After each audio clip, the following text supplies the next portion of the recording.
नमस्कार मित्रों, स्वागत है अपनों माय क्लासरूम ऑनलाइन में। जीपीएससी 2022 मेन्स पेपर सोल्यूशन ने अपनी सीरीज चली रही है।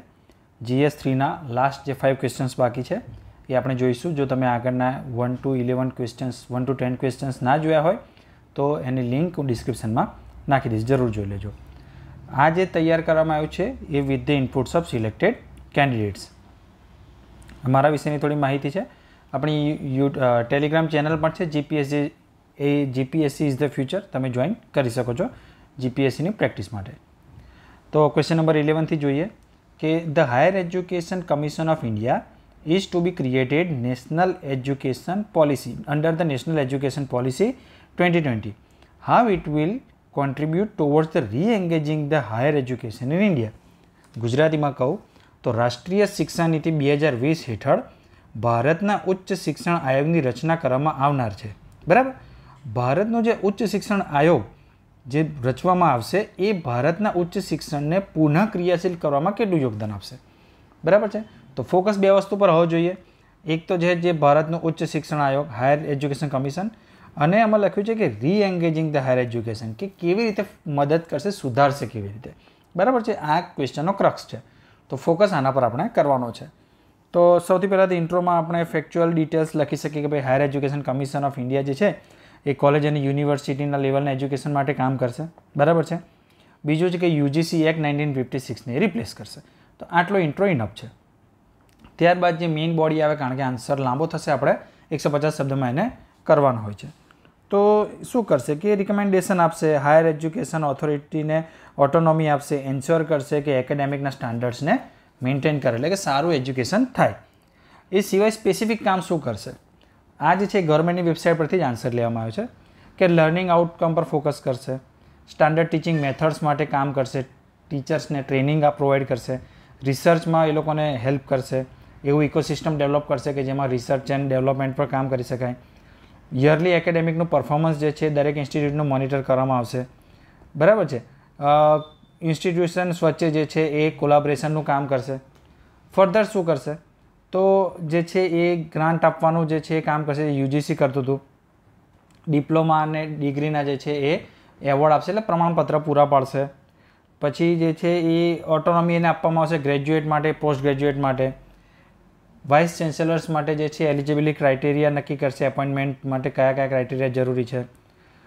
ए सिवाय जे छे फी रेग्युलेशन ने नानुं मोटुं जे छे। तो मेन तमे फोकस करी सको कि एक तो लर्निंग आउटकम, बीजू ऑटोनॉमी, तीजू रिसर्च एंड इंस्टीट्यूट, कोलाबरेशन आनी वच्चे इंस्टीट्यूशन्स वच्चे, डिप्लोमा माटे जे छे ए ऑटोनॉमी अने वाइस चांसलर माटे अने फी रेग्युलेशन। तो आटलुं जे छे एनुं काम करशे। थोड़ुं फैक्ट छे, वस्तु छे कि हवे री एंगेजिंग पर फोकस करवो पड़शे आपणे कि री एंगेजिंग केवी रीते हेल्प केवी रीते करशे। तो हायर एज्युकेशननो एनरोलमेंट रेशियो केटलो छे इंडियामां? 25%। फरी हूँ कही दऊँ छूँ, डेटा लखवो जरूरी है। डेटा लखशो तो एक मार्क वधतो जशे। जो 5 मळता हशे बीजाने तो तमने 6 मळशे 10 मांथी। क्यूएस वर्ल्ड यूनिवर्सिटी रेंकिंग में टॉप 100 में एक पण इंडियानी यूनिवर्सिटी नहीं, तो एना माटे पण काम करवानुं छे। इंडियन यूनिवर्सिटी में रिसर्च एंड डेवलपमेंट पर फोकस नहीं थतुं, एना पर काम करवानुं छे। अने एकेडेमिक्स अने उद्योग वच्चे सामंजस्य नहीं, मतलब उद्योगने जेनी जरूर है अने जे आपणे कॉलेजमांथी जे लोको बहार पड़े छे ग्रेज्युएट्स पोस्ट ग्रेज्युएट्स थईने, तो एमनी स्किलमां जे छे ए मैच थती नथी। बराबर है। आवुं कोणे कीधेलुं छे? आवुं एसोचेमे पण कीधेलुं छे। बराबर है। फिक्कीए पण कीधेलुं छे। तो आमां सुधारो आपणे करी शकीए छीए। जो बीजो पार्ट हतो ने क्वेश्चननो कि केवी रीते पुनः क्रियाशील करवामां मदद करशे, तो आ करी शके भाई आटલું आटલું घटाडशे એટલે पुनः क्रियाशील थशे। एंड केवी रीते करी शकाय? तो एसडीजी गोल नंबर 4 एज्युकेशन साथे तमे रिलेट करीने पूरुं करी शको। क्वेश्चन नंबर 12 जोईए।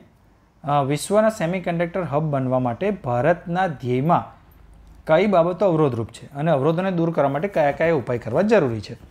इंग्लिश में कहूँ तो what are the bottlenecks in India's mission to become world semiconductor hub and what measures should India take to overcome the bottlenecks. बराबर है कि सेमीकंडक्टरनुं हब बनवानुं इंडियानुं सपनुं छे, तो पहला तेना विषे लखवुं पड़े केम सपनुं छे, केम जरूरी छे। बीजू है कि एना माटे कया कया अवरोधो है, अवरोधो खबर हशे तो एनो उपाय पण लखी शको। 3 पार्ट में आनो आंसर आपवानो होय। तो इंट्रोडक्शन में सेमीकंडक्टर विषे एक नानी वातथी आपणे शरू करी शकीए कि सेमीकंडक्टर ए पूर्ण रीते विद्युतना सुवाहक के अवाहक होता नथी। વિવિધ ઇલેક્ટ્રોનિક્સ વસ્તુઓમાં એનો ઉપયોગ કરવામાં આવે છે. બોડીમાં શું લખે છે કે why India need the semiconductor, કેમ જરૂર છે? તો એક તો ડિજિટલ ઇન્ડિયા મિશન તરફ જઈ રહ્યા છે આપણે, આપણી ઈ વ્હીકલ પોલિસી છે, તો સામાન્ય કારની અંદર 300 ચિપ્સની જરૂર પડે, ઈ વ્હીકલની અંદર 3000 ચિપ્સની જરૂર પડે. આ વિઝન આઈએસમાં ડેટા આપેલો છે, એનો ઉપયોગ કરી શકો. ઇન્ડિયા જે છે આઈટીનું હબ છે, નેશનલ સિક્યુરિટી માટે જરૂરી છે. આપણી ડિફેન્સમાં, આપણા સંચારમાં જેટલા પણ સેમિકન્ડક્ટર વપરાય બહારથી આવે છે, તો બની શકે એનો કોઈ દુરુપયોગ ડેટા સેવ કરીને કરી શકે. To save the forex reserve, આપણે ફોરેક્સ રિઝર્વ બહારથી મંગાવવું પડે છે, તો આપણો જે છે વિદેશી હુંડિયામણનો પણ નુકસાન થાય છે. India import 100% of it needs, ઇન્ડિયાને જેટલી જરૂર છે એનો 100% જે છે સેમિકન્ડક્ટર બહારથી મંગાવવું પડે છે. ઇસ્યુઝ શું છે? તો એક તો લો ડોમેસ્ટિક ડિમાન્ડ ઓછી છે અહીંયા, એટલે પ્રોડક્શન ઓછું છે.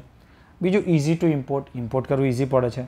નીડ મેગા ઇન્વેસ્ટમેન્ટ, ખૂબ મોટું ઇન્વેસ્ટમેન્ટની જરૂર પડે, જે ઇન્ડિયામાં જલ્દી અરેન્જ થઈ શકે એમ નથી.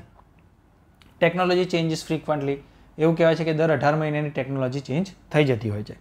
સ્કિલ યુથ, આઈટીમાં હજુ સ્કિલ યુથની હજુ પણ કમી છે પણ ઓછા છે.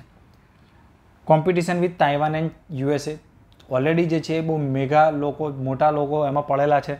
મોટી માછલી આપણે જેને સાદી ભાષામાં કહીએ, તો તાઇવાન અને યુએસએ એમની જોડે કોમ્પિટિશન કરી અને માર્કેટ આપણી તરફ ખેંચવું થોડુંક ડિફિકલ્ટ છે. હવે ગવર્મેન્ટ એંગલ તો લખવું જ પડે આપણે, તો ગવર્મેન્ટ એંગલ શું લખી શકાય કે ભાઈ સેમિકોન ઇન્ડિયા મિશન છે, 76,000 કરોડનું ગવર્મેન્ટે ચાલુ કર્યું છે. ડિઝાઇન લિંક ઇન્સેન્ટિવ સ્કીમ છે. ગિફ્ટ સિટી લાઇક શરૂ કર્યું છે કે જેમાં ઇન્ડિયાના નિયમ ના લાગુ પડે, થોડા હળવા નિયમ લાગુ પડે. તો આ રીતનું જે છે ગવર્મેન્ટ કંઈકનું કંઈક કરી રહી છે. એન્ડ કેવી રીતે કહી શકાય તો કે ભાઈ આ બધી પ્રક્રિયાઓથી સેમિકન્ડક્ટરમાં ઇન્ડિયા જો સરભર થશે, પોતાની રીતે આત્મનિર્ભર થશે, તો it will boost the economy and employment in India. Simple રીતે તમે એને એડ કરી શકો. ક્વેશ્ચન નંબર 13 હતો અબાઉટ ગુજરાત સ્પોર્ટ્સ પોલિસી. બહુ સિમ્પલ હતું કે ગુજરાતની જે ખેલકૂદ સંસ્કૃતિને પ્રોત્સાહન કરવા માટે ગુજરાતની સ્પોર્ટ્સ પોલિસી 2022થી 2027 કેવી રીતે સહાયક થશે. બિલકુલ ફેક્ચ્યુઅલ ક્વેશ્ચન હતો. એના આન્સરમાં લખી શકો તમે કે સ્પોર્ટ્સ પોલિસીમાં શું છે કે વર્લ્ડ ક્લાસ ઇન્ફ્રાસ્ટ્રક્ચર બનાવવું, એથ્લીટ કલ્યાણ યોજનાની વાત છે, નશો રોકવાના ઉપાયની વાત છે, દિવ્યાંગ માટે સ્પોર્ટ્સ ટુરિઝમ, દરેક જિલ્લામાં એક સ્પોર્ટ્સ હબ બનાવવું, સ્પોર્ટ્સના સાધનોનું ઉત્પાદન ગુજરાતમાં કરવું, ઓલિમ્પિક લેવલની સગવડો પૂરી પાડી જેમ કે સ્વિમિંગ પુલ, ગ્રામીણ ઓલિમ્પિકનું આયોજન કરવું, ખેલ મહાકુંભના રોકડ ઇનામમાં વધારો કરવો, સ્પોર્ટ્સ કલ્ચર ડેવલપ કરવું, રમતગમત માટે વૈજ્ઞાનિક અભિગમ અપનાવો. તો આ જે છે તમે વાંચી હશે સ્પોર્ટ્સ પોલિસી, તો આનો આન્સર તમે ઇઝીલી લખી શકો. એન્ડ કેવી રીતે કરી શકાય તો સ્પોર્ટ્સ શારીરિક અને માનસિક વિકાસ માટે જરૂરી છે, યુવાઓ માટે લાભદાયક રહેશે. બરાબર, આ રીતે તમે એનો એન્ડ કરી શકો છો. 14મો ક્વેશ્ચન હતો કે ગુજરાત સરકારના mission school of excellence project વિશે માહિતી આપો. Explain the government of India's mission school of excellence project. તો આ પણ જે ફેક્ચ્યુઅલ ક્વેશ્ચન હતો કે ગુજરાત સરકાર કેમ્બ્રિજ યુનિવર્સિટી સાથે મળીને આ પ્રોગ્રામ કરવાની છે. આઉટકમ પર ફોકસ કરવામાં આવશે, ક્વોલિટી એજ્યુકેશન પર ફોકસ કરવામાં આવશે, ભાર વિનાનો ભણતર પર ફોકસ કરવામાં આવશે. દરેક જિલ્લામાં જે છે આવી એક્સિલન્સવાળી સ્કૂલો ઊભી કરવામાં આવશે.